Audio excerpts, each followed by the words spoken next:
로마서 15장 1절에서 13절. 믿음이 강한 우리는 마땅히 믿음이 약한 자의 약점을 담당하고 자기를 기쁘게 하지 아니할 것이라. 어, 믿음이 강한 우리는 믿음이 약한 자의 약점을 담당하고, 이런 말이 무슨 말일까요? 어, 우리의 믿음은 강합니까? 어, 하나님 말씀을 계속 공부해 보면 안식일을 안 지켜도 되고, 술을 먹는 게 괜찮고, 담배 피워도 괜찮고, 우상에 제사 지낸 음식을 먹어도 괜찮다는 것을 알게 됩니다. 그러나 우리는 우선 예수를 믿게 되면 술 먹지 말아야 되고, 담배 피지 말아야 되고, 또 뭐 해야 돼요? 그렇게 하지 말아야 되는 게 있습니다. 그렇게 강조를 해놓고 장로가 술을 먹는다면 그 처음 듣는 사람, 그걸 보는 사람은 무척 상처를 받고 불안해하고 마음이 약해지면서 정말 먹어도 되는 건가? 안 먹어도 되는 건가? 이렇게 그렇게 되는데 그게 믿음이 약한 자의 약점입니다. 그게 약점이 돼서 믿음이 강한 자들이 믿음이 약한 자를 실족시키게 되고 그러면 이 앞에서 우리가 묵상을 했잖아요. 불신이 죄인데 믿음이 약한 자들이 그만 긴가민가하고 그 끓이끼는 상태에서 그걸 먹어버리면 그게 죄다는 거죠. 믿음 없이 먹었기 때문에. 그래서 어, 그거를 믿음 없이 먹었기 때문에 그게 죄가 되었고 그것은 형제가 실족시켰으니까 실족시킨 믿음이 강한 사람도 결국은 죄를 짓게 되는 겁니다.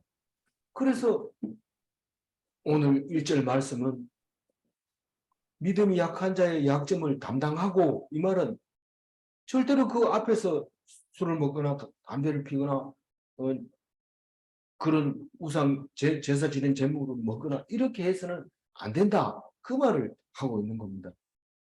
그래서 왜 그러면 그걸 못합니까? 왜 그걸 못합니까? 뭐, 야, 이거 먹어도 괜찮아. 이거 먹어보고. 그렇게 교회 열심히 나오고 빠지면 안 된다 해놓고는 주일날 딴 데 가고 이러는 것을 보면서 자기를 기쁘게 하려고 그렇게 하는 거예요. 안 지키고. 뭐 일이 있으면 안 가도 되지 뭐 이러는데 교회가 안 됩니다. 뭐 갑자기 사람들이 뭐 쫙 안 나오고 이러면 예배가 안 되는 거죠. 그리고 또 나온 사람은 뭐 나온 게 잘못된 것 같이 그런 느낌이 들지. 그래서 자기를 기쁘게 하지 아니한다는 얘기는 내가 담배 피우고 싶다고 담배 피우고 술 먹고 싶다 해 기쁘게 그거는 기쁘게 자기를 기쁘게 하는 건데 그렇게 하지 말아라. 그게 남들 때문에 내가 하고 싶은 거 못하는 게 자기 십자가라는 거예요. 자기 십자가. 그 오늘 예수님을 닮는다는 게 예수님은 자기 십자가를 치고 간 거예요. 이 제자들은 예수님의 제자들은 믿음이 약했어요. 예수님은 아주 강했어요.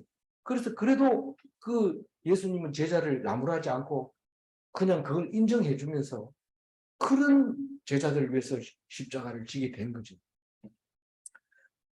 그래서 1절과 2절을 읽어보면 두 개가 연결이 되는데 2절 읽어봅니다. 우리 각 사람이 이웃을 기쁘게 하되 선을 이루고 덕을 세우도록 할지니라. 우리 각 사람이 이 말은 성도들을 말하고 있는 겁니다. 성도들, 형제들, 여기서는 형제라고 주로 얘기하고 있는데 이 형제들은 이웃을 기쁘게 해야 된다. 이 1절하고 연결해 봅니다. 1절, 2절을 연결해 보면 자기를 기뻐하게 하지 않고 이웃을 기쁘게, 그 성도들을 기쁘게 합니다. 그 기쁘게 하는 방법이 선을 이루고 덕을 세우는 거예요. 그러니까 이웃을 어떻게 기뻐하게 할까요? 이 선을 행한다 이 말은 이 앞에서 여러 번 나왔어요. 선이 뭐지? 이런데 기뻐하는 것을 하는 게 선입니다. 그래서 이웃이 기뻐하는 것을 합니다. 그러면 이웃이 기뻐하지. 그럼 덕을 세우는 게 뭡니까? 덕을 세우는 거는 위로하는 거. 위로하는 게 덕을 세우는 거. 공덕, 뭐 공들이는 게 덕이 아니고 그냥 위로해주고 격려해주고 그 신앙을 잘하고 있다고 얘기를 해주고 뭐 그거는 아니야 그렇게 하면 안 되지 뭐 헌금은 이렇게 해야 되고 봉사는 이렇게 해야 되고 뭐 주일은 어떻게 지켜야 되고 막 이렇게 하는 거는 벽을 세우는 게 아니고 그게 격려가 안 되고 옹호가 돼가지고 교회 생활이 어렵게 되고 그런데 예수님 오셔가지고 그렇게 하지 마라 내 짐은 가볍다 니 잘한다 그래 기뻐하면서 교회 가면 장로님 만나면 나보고 칭찬하겠지 이러면서 제일 먼저 장로님한테 얘기해야지 이러면서 오는데 그게 벽을 세우는 근데 그게 우리 성도들에게 이웃에게 기쁘게 하는 거다. 그러니 이웃을 기쁘게 하려고 나는 기쁘게 하지 못한다. 그 말이 1절, 2절하고 연결되는 거죠. 그런데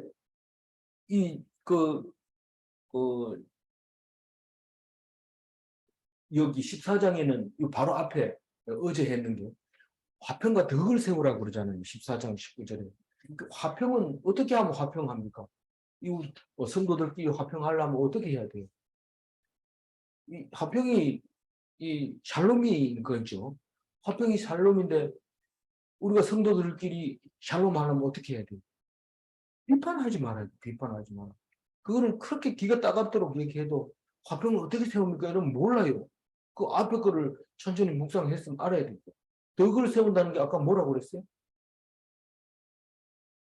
덕을 세운다는 게 격려한다는 거예요.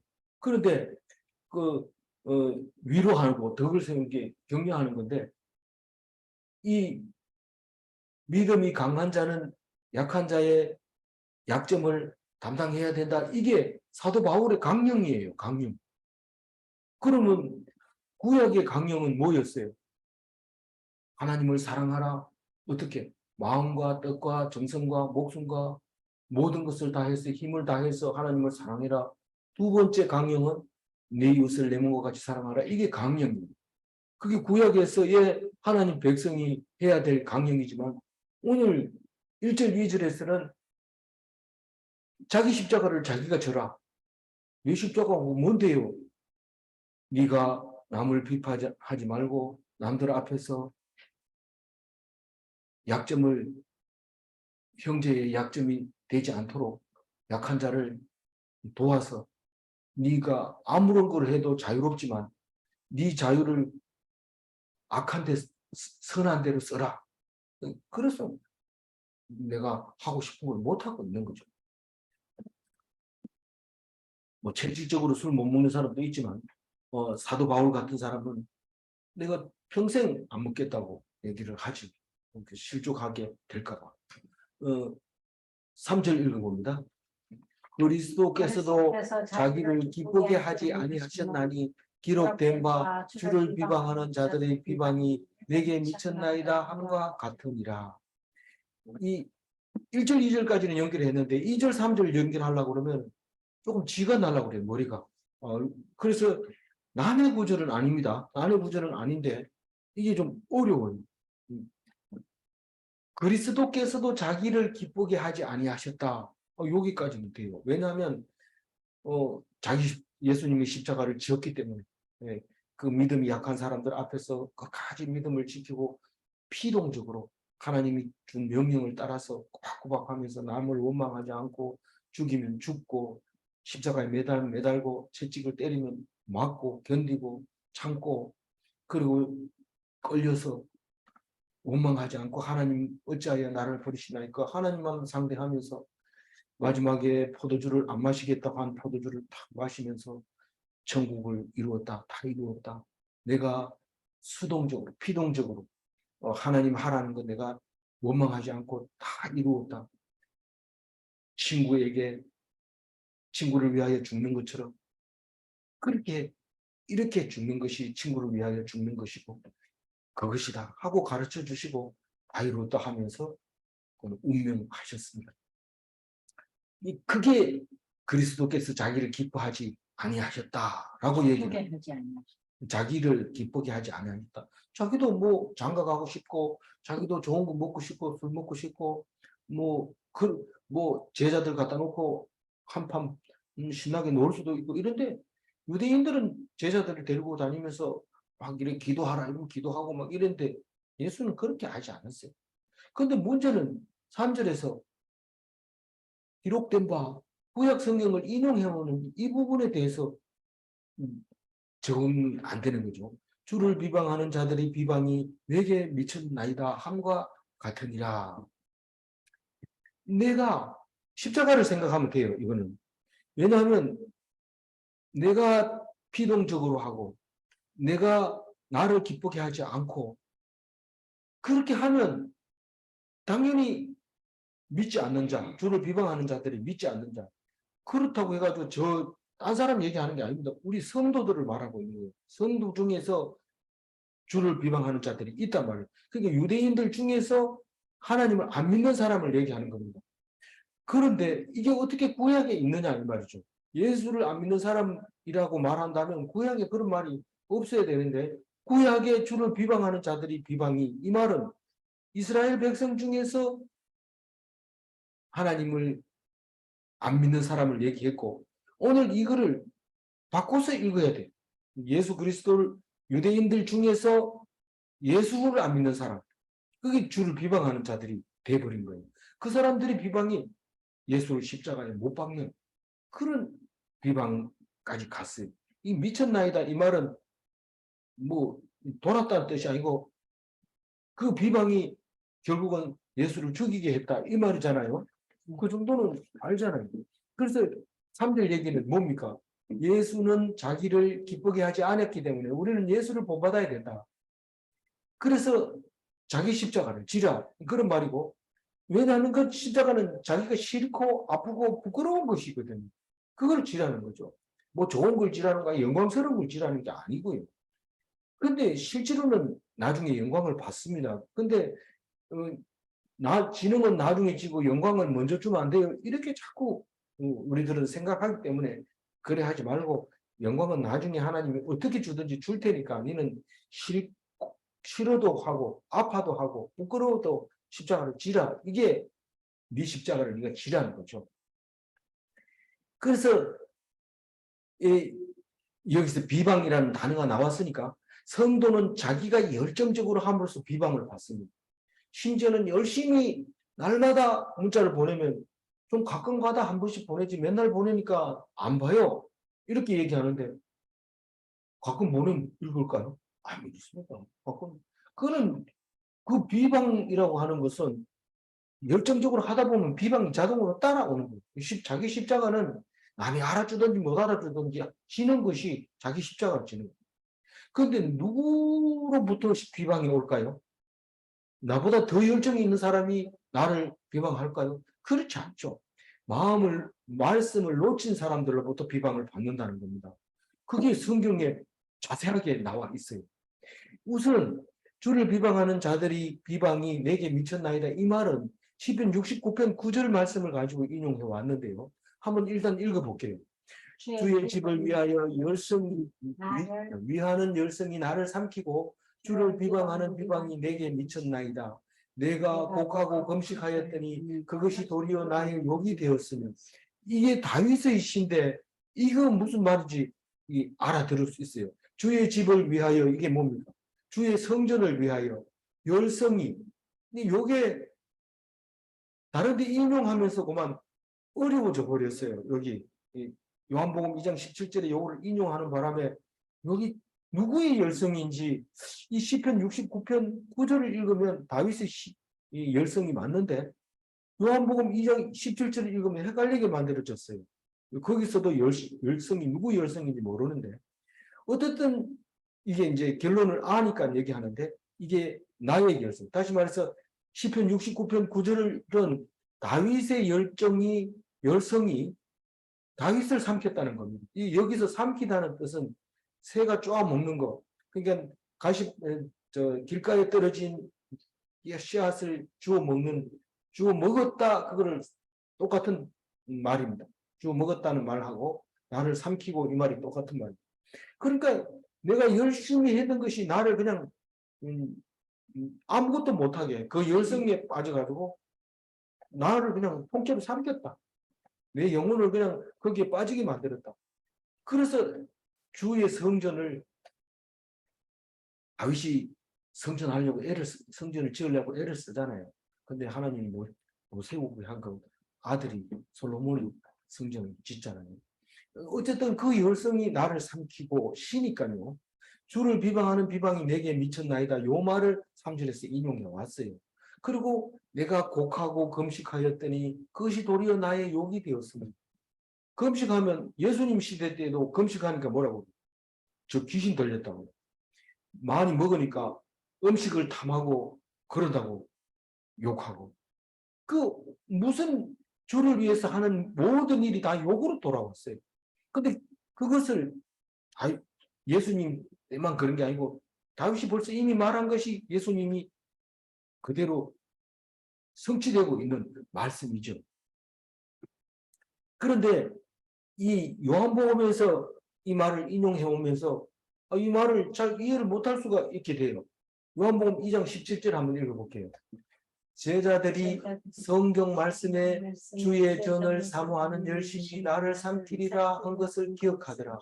이걸 언제 얘기를 하느냐면 예수님이 성전 청결 때 얘기합니다.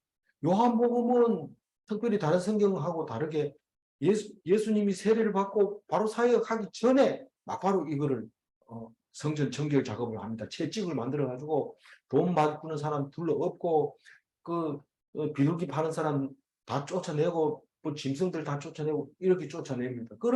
그러니까 어떤 사람은 그걸 보고 예수님도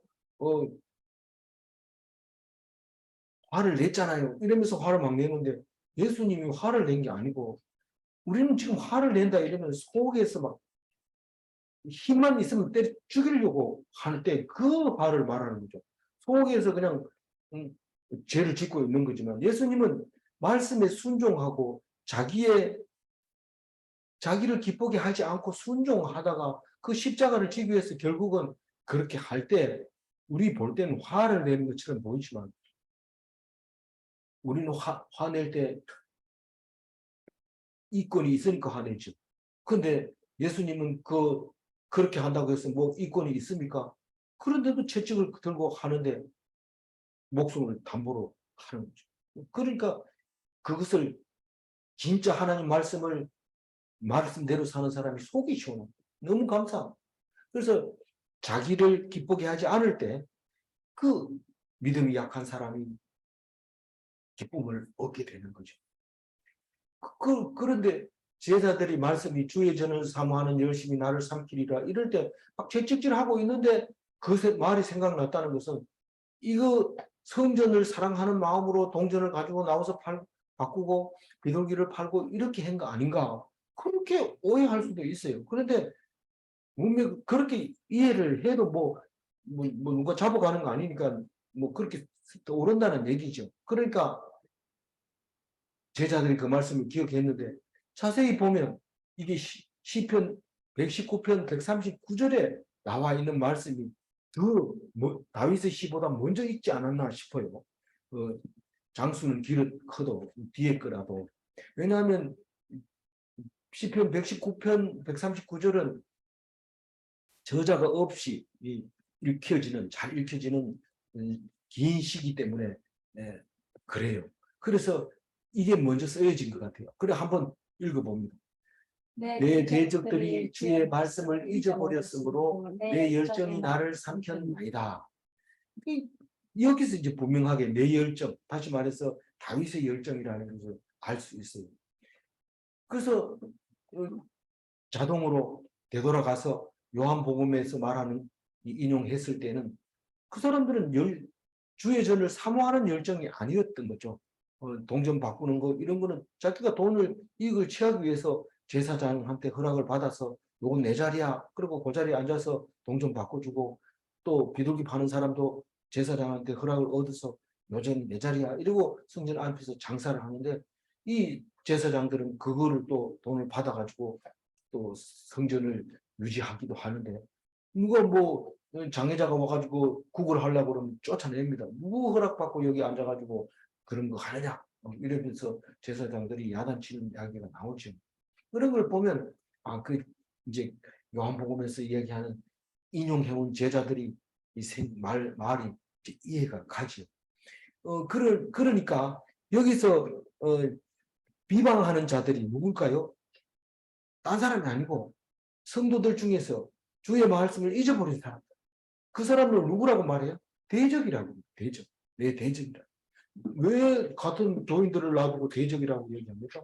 내가 열심히 하는데 말씀을 잊어버리고 그렇게 열심히 하면 뭐 달라진 게 뭐 있나? 난 뭐 그 사람이 열심히 하길래 교회 사람 많은 줄 알았더니 없더라고. 이러면서 이렇게 비방하는 거죠. 주의 말씀을 잊어버렸기 때문에 그런 말을 하지. 주의 말씀을 잊어버리지 않았다면 예수님처럼 혼자라도 주의 말씀을 가지고 죽기까지 봉사하는 거죠. 봉사하는 게 아니라 열성을 가지고 있는 거죠. 그러니 2절과 3절이 적응이 잘 안 될 때에 그 단어들을 갖다가 찾아보면 이웃을 기쁘게 한다. 이 말은 그 주의 말씀을 잊어버린 사람들을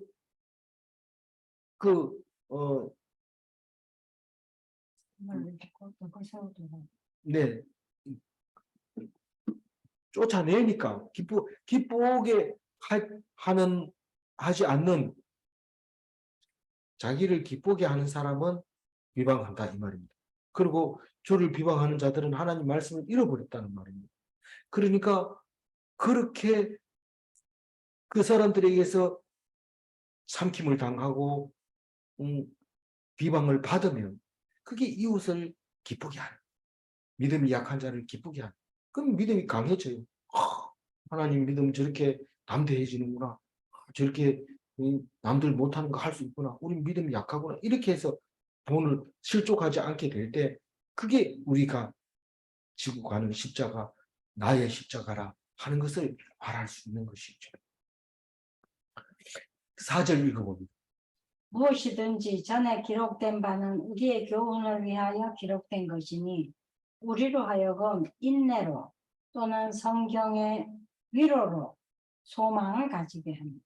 네, 여기 4절부터 그 7절까지는 그 하나님의 말씀이 무엇인가를 말하고 있습니다. 왜 갑자기 하나님 말씀이 뭔지 말하느냐? 이 구약 성경을 읽어봐야 너희들이 내가 하는 말이 무슨 말인지 알지 않느냐? 뭐 자기를 기쁘게 하지 마라 이래놓고 이웃을 기쁘게 하라 이래놓고 그래놓고 주를 비방하는 자들이 나를 비방이 나에게 미쳤다 이렇게 얘기하는데 도대체 무슨 말인지 모른다. 그러니까 전에 기록된 바는 여기서 사도 바울은 전에 기록된 바는 이렇게 말하죠. 우리는 잘 알잖아요. 구약 성경에는 이런 말이죠. 구약 성경에는 교훈을 위하여 기록된 것이고 우리로 하여금 인내로 또는 성경의 위로로 소망을 가지게 하려 함이니라. 사실은 이게 교훈, 인내, 위로, 소망 요 얘기를 하고 싶은 겁니다. 그게 성경 속에 다 있고 그 말씀을 들으면 위로가 되고 성경을 읽으면 교훈이 되고 성경을 읽으면 견딜 수 있고 인내를 얻고 그리고 소망을 가지게 돼 있는 게 성경인데 그거를 사도 바울은 이렇게 멋있게 탁 얘기를 합니다. 근데 멋있게는 되는데 머릿속에 안 남아요. 그러니까 이게 만약에 시험 친다고 하면은 다른 거 안 쓰고 교훈, 인내, 위로, 소망 요것만 딱 밑줄 쳐가지고 얘기를 합니다. 우리에게 교훈을, 인내를, 위로를 준다. 그러니까 다시 말해서 우리에게 소망을 주고 우리에게 교훈을 주고 우리에게 인내를 주고 우리 위로를 준다. 이러면 만점 맞죠. 만점 맞는데 그러나 사도 바울은 문장으로 얘기하기 때문에 알아듣긴 알아듣는데 참 좋은 말이다. 이 정도밖에 못 알아듣습니다. 그러나 인내와 소망에 대해서는 갑자기 나왔잖아요. 어떻게 소망을 가질 수 있느냐? 환난을 통해서 소망을 갖는다. 이 환난은 인내는 연단은 소망을 준다. 그래서 우리는 소망을 가지려면 환난을 당해야 됩니다. 그런데도 소망은 갖고 싶지만 환난은 싫어해요. 소망을 가지기를 바란다. 이러면은 겁을 먹어야 되죠. 또 어떤 환난이 올까? 이래야 되는데 아니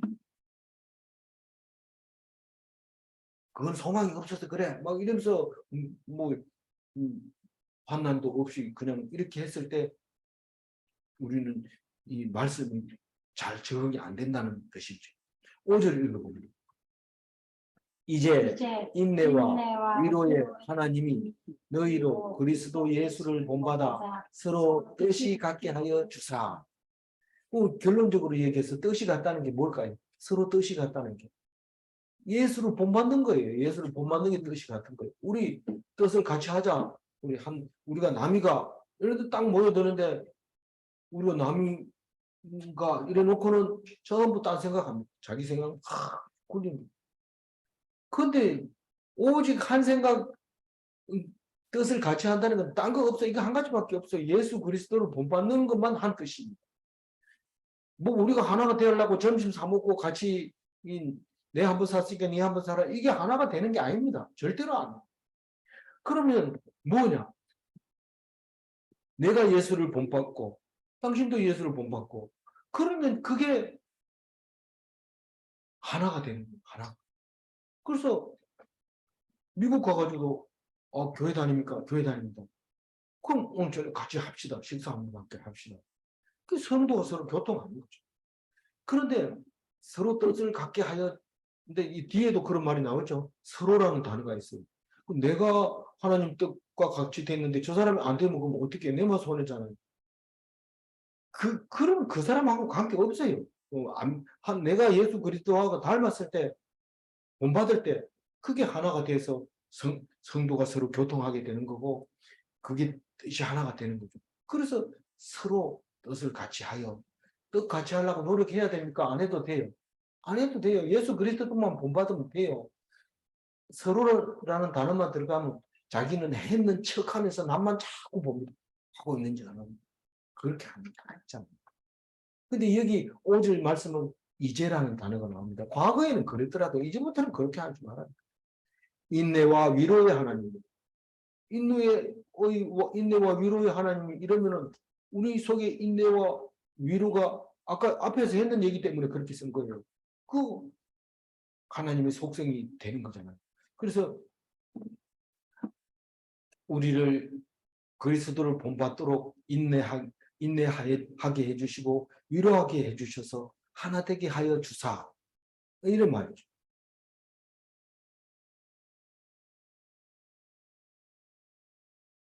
그러니까 단어가 중요하죠. 5절의 단위는 뭐예요? 교훈, 인내, 위로, 소망 앞에 있는 말을 그대로 가지고 와서 말씀으로 가르쳐주고 6절 읽어볼게요. 한 마음과 한 입으로 하나님 곧 우리 주 예수 그리스도의 아버지께 영광을 돌리게 하려 합니다. 이게 말이 길지만 한 가지로 얘기하면 뭐예요? 하나님께 영광을 돌리게 하려 하노라. 뭐가요? 예수 그리스도를 본받아서 하나님께 영광을 돌리게 하려 하노라. 그 말인데 길잖아요. 한 마음은 또 뭡니까? 그리고 한 뜻, 한 입은 또 뭡니까? 이 예수를 본받자 하는 그 마음이죠. 그 마음이 그 뜻이고. 그런데 한 입은 뭡니까? 같은 말을 해야 돼요. 우리가 남이가 이래놓고 자꾸 먹는 얘기하고 또 놀러 가는 얘기하고 이렇게 하면 뜻이 달라요. 그거보다는 저거가 더 낫다. 이러면서 다른 뜻을 얘기하면 하나가 되는 게 아니고 자꾸 싸우는 거죠. 그런데 그 하나님 아버지가 누구의 하나님 아버지라고 그래요? 우리 주 예수 그리스도의 아버지. 예수님의 아버지. 그게 하나님이고 그게 그 하나님에게 우리가 영광을 돌리는 거다.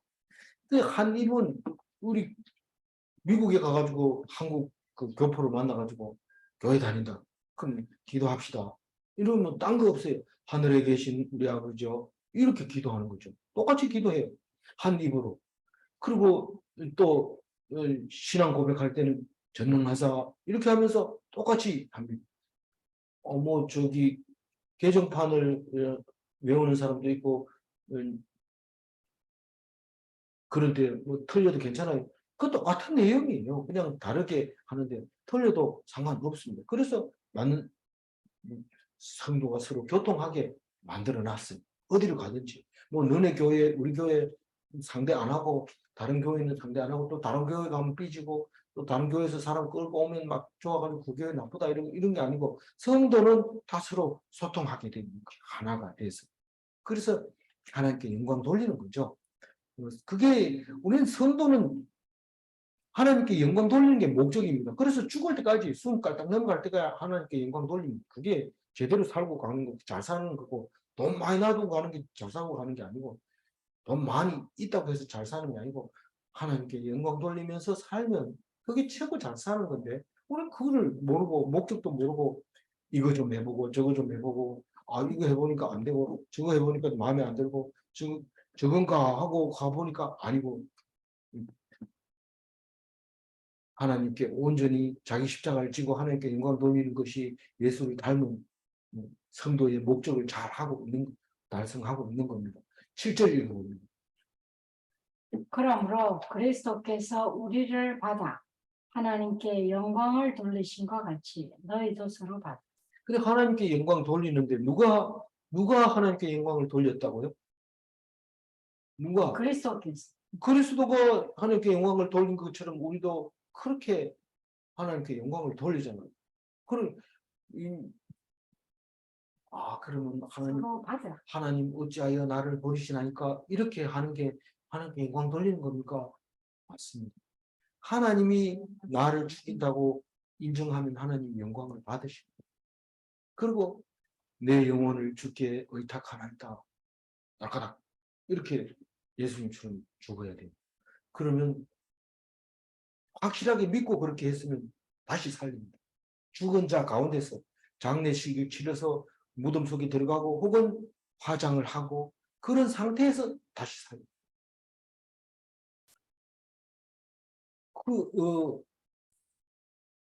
우리를 받아가 뭡니까? 우리를 받아들였다는 거예요. 수용했다는 거예요. 우리가 그렇게 못된 짓을 해도 그냥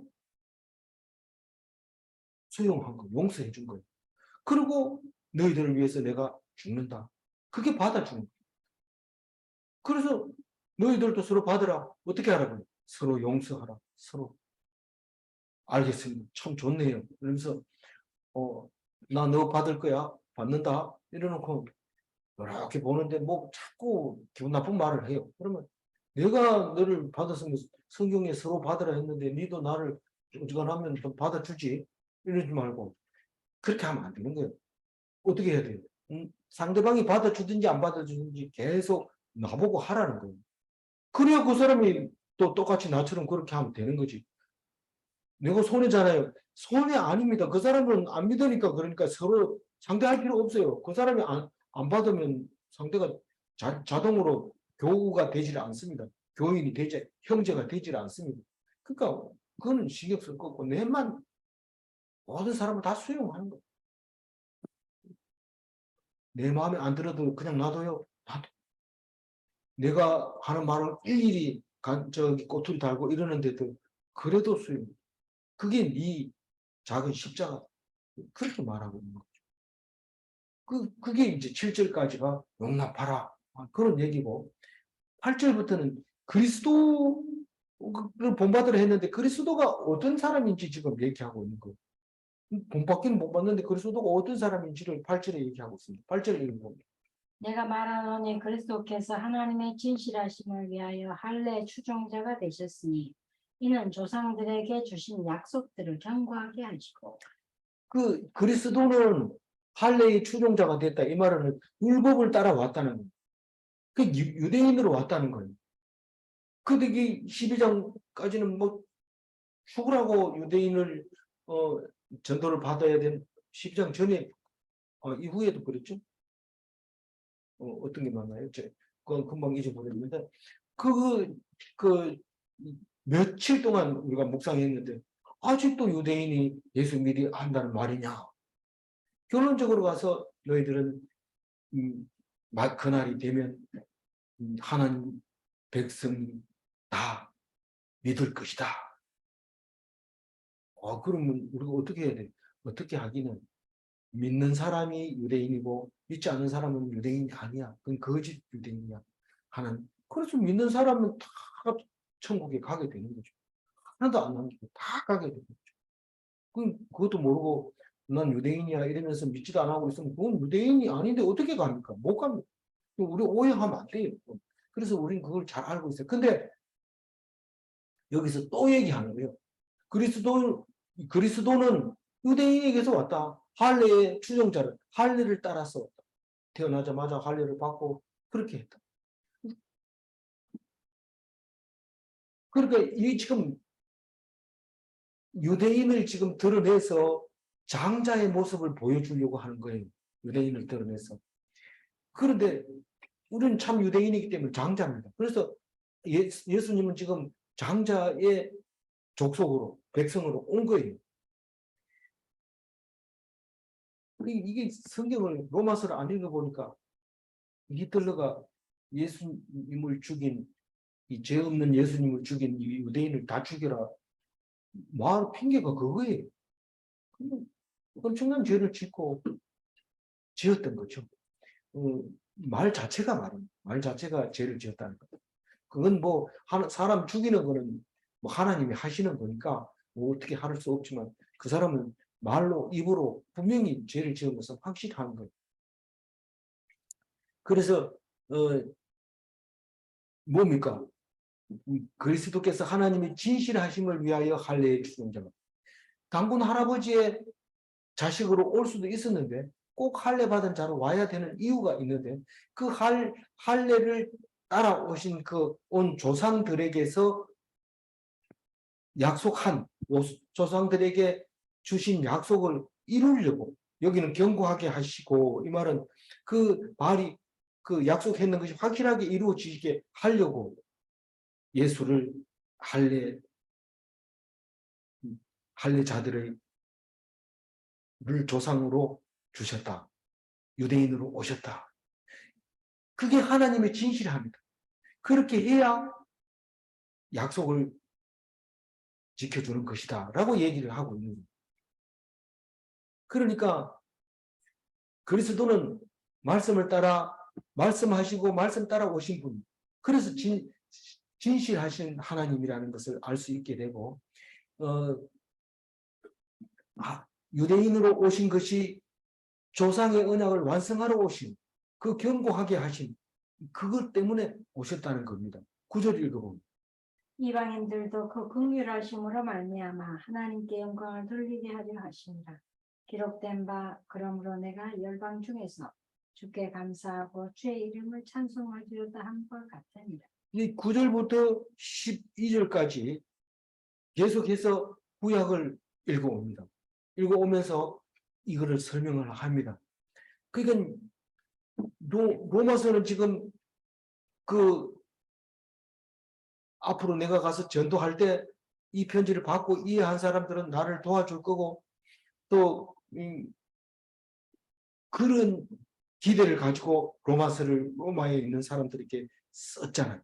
그러니까 자세하게 그동안 1차, 2차, 3차 전도 여행을 하면서 쌓아 올린 그 신학의 바탕을 가지고 그렇게 편지를 썼기 때문에 이 말은 우리들에게 강하게 와닿는 거죠.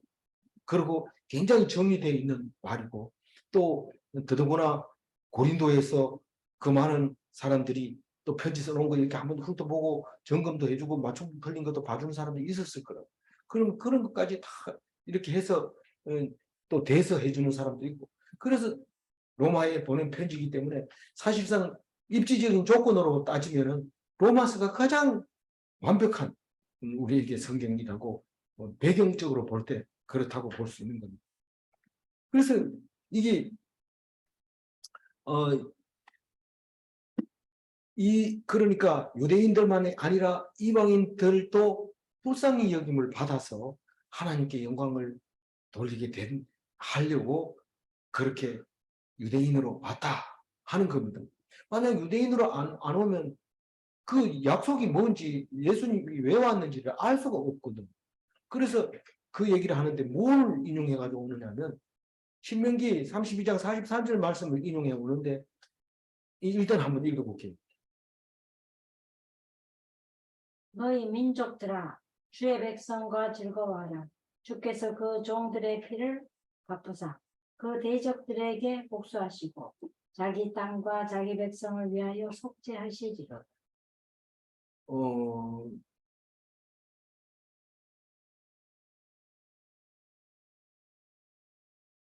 주의 백성. 지금 몇 절 읽고 19절 읽었잖아요. 네? 지금 지금 저기 신명기 32장 43절을 읽어봤어요. 그러니까 예. 10절을 10절. 9절을 하고 있으니까 여기 9절하고 10절하고는 내용이 틀리기 때문에 9절 얘기는 사무엘하 22장 50절. 내가 모든 민족 중에서 주께 감사하며 주의 이름을 찬양하리로다. 시편 18편 49절. 내가 이방 나라들 중에서 주께 감사하며 주의 이름을 찬송하리로다. 예. 이 사무엘하에 다윗의 시가 들어 있고 또 시편에 있는데 그 시편하고 중복이 돼서 똑같은 게 두 개 이제 나오는 거죠. 그 중에서 이제 인용한 말이 그러므로 내가 열방 중에서 주께 감사하고 주의 이름을 찬송하리로다 함과 같으니라. 이렇게 이 구약 성경을 가지고 와서 사도 바울이 말하고 있잖아요. 유대인들한테 알아듣기 좋게 말하고 있잖아요. 그런데 여기 보면 열방 중에서 이렇게 합니다. 열방 중에서 이러면 많은 나라들 속에서 하나님께 감사하고 주를 찬송하리로다. 이 말은 다른 사람은 안 믿어도 나는 믿겠다 이 말입니다. 다른 사람은 안 믿어도. 이 열방이라는 단어는 그 나라를 말하고 있는 건데 이제 10절에 보면 이제 여러 가지 용어들이 나라에 대해서 이야기를 하고 있습니다. 근데 나라 이러면 주권이 있어야 되고 사람이 있어야 되고 땅이 있어야 돼요. 그런데 이스라엘 백성은 너희 나라는 주권이 없어도 돼요. 우리 눈에 보이는 게 없어도 돼요. 왜냐하면 하나님이 주권을 가지고 계시기 때문에 사람하고 땅만 있으면 돼요. 그 땅은 어디 있느냐? 사람이 산다면 땅 위에 살기 때문에 땅은 다 있습니다.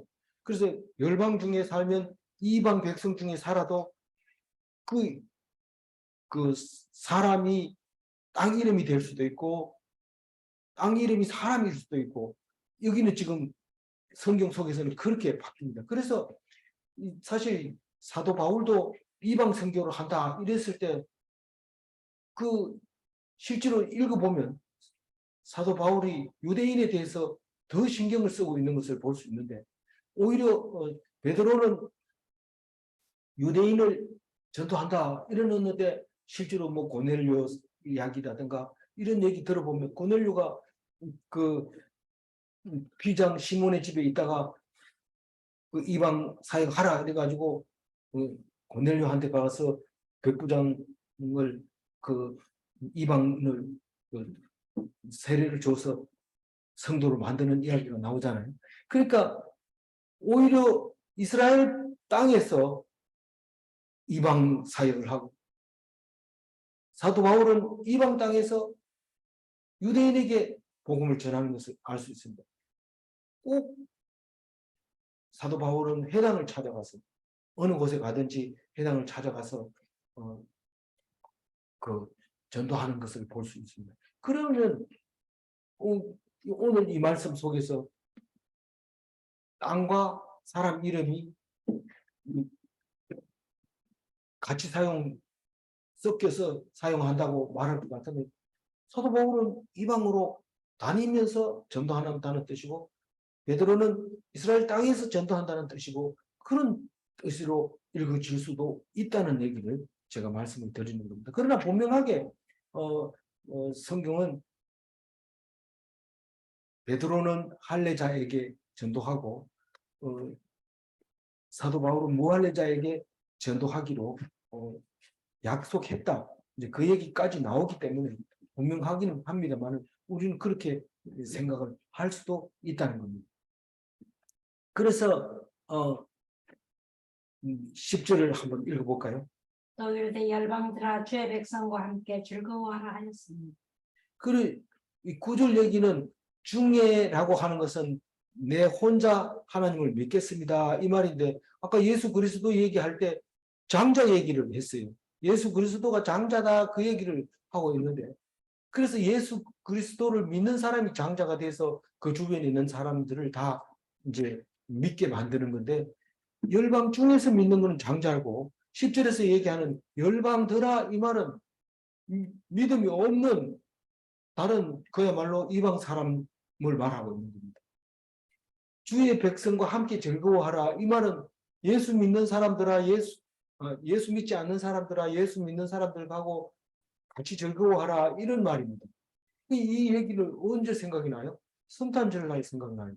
성탄절날 예수 믿는 자만 즐거워해야 되는데 예수 믿지 않는 사람들도 다 좋아합니다. 왜 그러냐? 그러니까 예수 믿는 사람들이 전부 성탄절날 뭐 잘려도 좋으니까 나는 쉽니다. 이러고 탁 교회 나오니까 뭐 회사가 안 되니까 그럼 공휴일로 정하자 이래가 쉬는 거죠.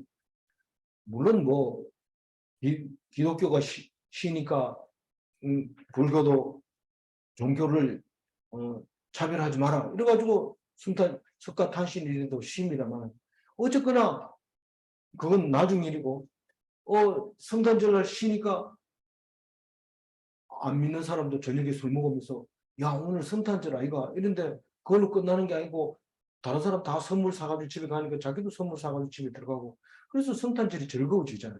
그래서 모든 사람들이 예수 안 믿는 사람들까지도 성탄절을 즐거워하는데 그 얘기를 10절에 지금 하고 있는 겁니다. 그래서 앞에는 이방 나라 중에서 이런 말을 썼지만 인용해 올 때도 그렇지만 이번에는 민족들아라고 얘기를 합니다. 신명기 32장 43절 아까 읽었잖아요. 예? 안 읽었나요? 읽었어요. 읽었죠. 그래서 여기서는 민족들아 이렇게 얘기합니다. 그러니까 신명기는 누가 쓴 거예요? 모세가 쓴 거예요. 이거는 지금 모든 민족들이 주의 백성과 함께 즐거워해요. 그래서 왜 그러냐면 주께서 그 종들의 피를 갚으사 그 대적들에게서 복수하시고 자기 땅과 자기 백성을 위하여 속죄하시리로다. 아니 모든 민족들이 주의 백성이 어떠하든지 무슨 상관이 있어요. 주의 백성은 뭐 원수를 갚았다 할지라도 다른 백성들이 왜 그렇게 기뻐해야 됩니까? 그런데 마다들 사실은 주의 백성이 된 사람들 민족이 얘기하는 거죠. 장자가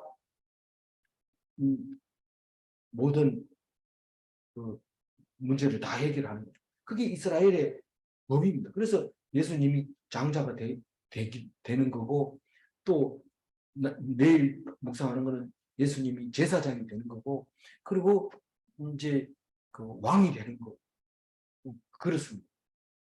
왕영이는 이제 12절에 하지만 이제 일단은 그게 예수 그리스도의 모형이죠.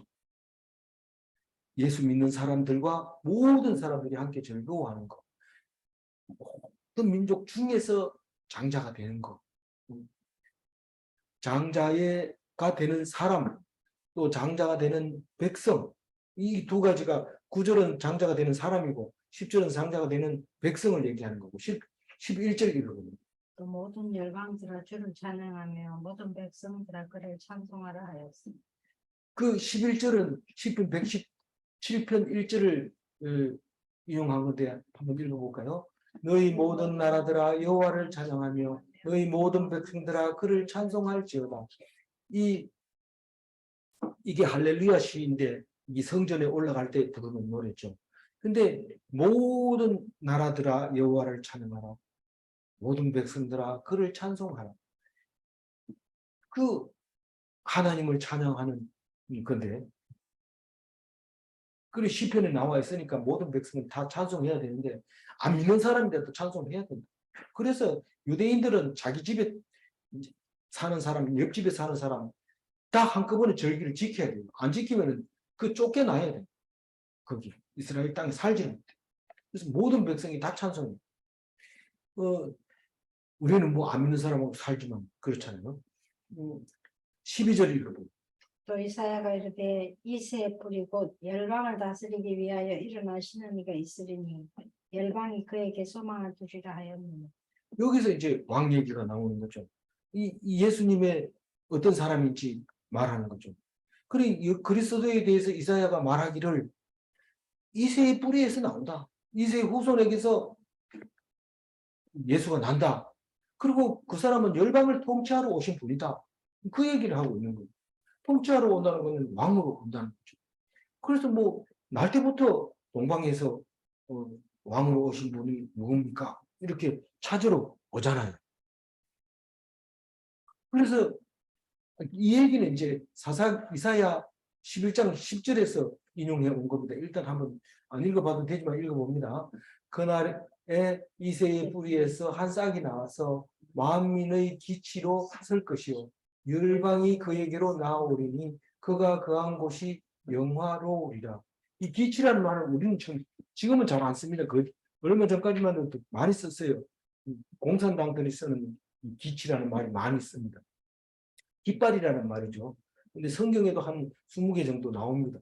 그런데 이게 이제 그 일본 사람들이 한국 여행 오면 깃발 들고 쭉 가면은 사람들이 쭉 그 깃발을 보고 따라갑니다. 많이 모였더라도 그 깃발이 높이 보이기 때문에 따라갑니다. 그래서 말하자면 리드가 되는 거고 통치자가 된다는 뜻입니다. 누가요? 예수님이. 그래서 그에게로 많이 돌아올 거다. 막 열방이 다 그에게로 모일 거다. 그래서 그리스도에 대해서 성경은 그렇게 말하고 있었다라고 과거에 있었던 성경을 얘기합니다. 그래서 결론이 뭡니까? 이 예수 그리스도를 닮아야 되고 예수 그리스도를 닮은 사람은 하나님의 백성이고 여러 사람 중에 믿으면 장자가 되는 거고 여러 민족 중에 믿으면 장자 백성이 되는 거고 그 예수는 왕으로 오신 분이고 내일 얘기하는 제사장으로 오신 분이고 왕 같은 제사장으로 그리고 또 뭐로 왔다고 그랬어요? 장남으로 왔다는 것이죠. 장자로 왔다는 거죠. 그래서 우리는 물만 있어도 한 사람이 장자고 여러 사람이 모이면 그중에 믿는 사람이 장자고 그런 거라는 거죠. 그게 이스라엘의 구원의 원리가 그렇게 돼 있다는 거죠. 이제 얘기 끝났어요. 무슨 얘기예요? 로마서 이야기 다 끝났어요. 그러면 13절은 뭡니까? 축도입니다. 이제 그러면 내일 묵상하는 겁니다. 그거는 이제 이 편지에 대한 왜 편지를 썼고 누구를 통해서 줬고 누가 이 사역을 할 사람들이고 누가 안부를 전하고 있고 뭐 그러면서 하나님을 또 소개하면서 이제 이달 말까지 묵상할 분량이 남아 있습니다. 16장까지. 그래서 오늘은 이제 이야기는 다 끝나고 편지의 마지막 13장을 얘기를 합니다. 13절을 읽어봅니다. 소망의 하나님이 모든 기쁨과 평안을 믿음 안에서 너희에게 충만하게 하사 성령의 능력으로 소망이 넘치게 하시기를 원하노라. 이렇게 긴 문장을 썼을 때 하나의 토식 그 접속사를 잘못 읽어보면 문장 전체를 왕 무너져 버립니다. 하나도 못 읽어. 그래서 이게 결론적인 게 아니라 한마디로 얘기하면 하나님의 이름으로 소망이 넘치기를 이런 말입니다. 하나님의 이름으로 너희들에게 소망이 넘치기를. 소망 얘기하면 뭐부터 생각나야 된다고요? 환난이 생각납니다. 환난이 인내를, 인내는 연단, 연단은 소망을. 이렇게 순서적으로 쫙 가야 되는데 로마서를 묵상한 사람만 알죠. 안 그런 사람은 읽긴 읽었는데 무슨 말인지 모르죠. 그래서 하나님의 이름으로 성령의 능력, 하나님의 이름으로 성령의 능력을 가지고 소망이 넘치기를 이렇게 축도를 했는데 그게 하나님 이름이라는 게 뭐냐면 믿음 안에서 기쁨과 평강이 충만한 상태로 부르는 이름. 그런데 기쁨이 뭡니까? 선이라고 표현했죠. 평강이 뭡니까? 샬롬이라고 했죠. 그걸로 하나님의 이름을 부르면서 소망을 가져야 됩니다. 그러면 어려울까요? 안 어려울까요? 어려움을 당해요. 환난을 당해요. 그리고 인내가 필요해요. 그리고 연단이 필요해요. 그러면서 소망을 가질 수 있는데 그걸 사도 바울이 축복하고 있다는 겁니다. 3절 읽어보고 마무리하겠습니다. 그리스도께서 자기를 기쁘게 하지 아니하셨나니 기록된 바 주를 비방하는 자들의 비방이 내게 미쳤나이다 함과 같으니라. 사람으로부터 칭찬받으면 기쁩니다. 그래서 칭찬받으려고 하면 자기를 기쁘게 하는 거예요. 그래서 누구를 기쁘게 해야 돼요? 이웃이 누구예요? 가까이 있는 사람, 성도를 말하는 거예요. 성도. 제가 상을 학교에 있을 때 학생들에게 출석상 주고 뭐 별의별 상을 만들어가지고 주면서 아 이거 안 되겠다. 왜냐하면 상 받으면 자기는 좋지만 딴 사람이 기쁘지 않아요. 그래서 없애버렸는데 그거하고도 비슷해요. 하여튼 자기를 기쁘게 하지 마라. 이웃을 기쁘게 해라. 그리스도는 칭찬을 받지 못하고 믿는 자의 기쁨이 되었습니다. 칭찬을 못 받으니까 죽임을 당하고 결국은 그것을 알고 기뻐하는 사람이 친구고 성도고 그랬다는 것을 말하고 있는 거죠. 문제입니다. 불신자에게 비방을 받는 것이 성도에게 기쁨이 되는가? 이게 도대체 무슨 말이야? 이런 대답을 못할 수도 있어요. 그러나 두 번째 질문을 하면 이 첫 번째 문제가 풀립니다. 예수 십자가는 성도를 기쁘게 하는 복음인가? 맞죠. 예수 십자가 때문에 우리는 구원을 받을 수 있으니까 그게 복음이죠. 기쁘죠.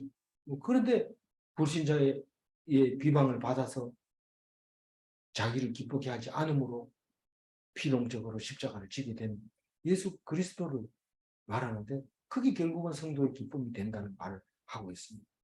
아무쪼록 좀 복잡하고 또 기억하기도 어렵고 메모해가지고 놔뒀다 하더라도 적응이 잘 안 되는 말씀을 오늘 하고 있습니다.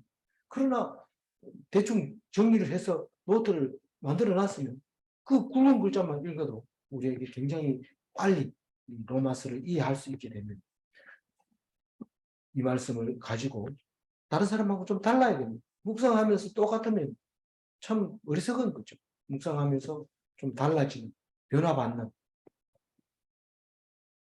그런 그리스도인 다 되시기 바랍니다. 기도하겠습니다. 하나님 감사합니다. 우리에게 주신 말씀은 날마다 새롭고 날마다 우리를 변화시켜 주셔서 감사합니다. 우리는 성경을 읽으면서도 나름대로 읽고 성경을 구약을 읽으면서도 나름대로 적용한 것을 용서하여 주시고 사도 바울이 적용하는 그 모습을 원리를 보면서 우리도 성경을 읽어갈 수 있도록 주님께서 축복하여 주시고 인도하여 주실 줄 믿습니다. 오늘도 온전히 주님께 겸손하게 죄를 자복하면서 오늘 기쁘게 이웃을 기쁘게 하는 하루가 될 줄 믿사옵고 감사하며 우리 주 예수 그리스도 이름으로 기도 올리옵나이다. 아멘.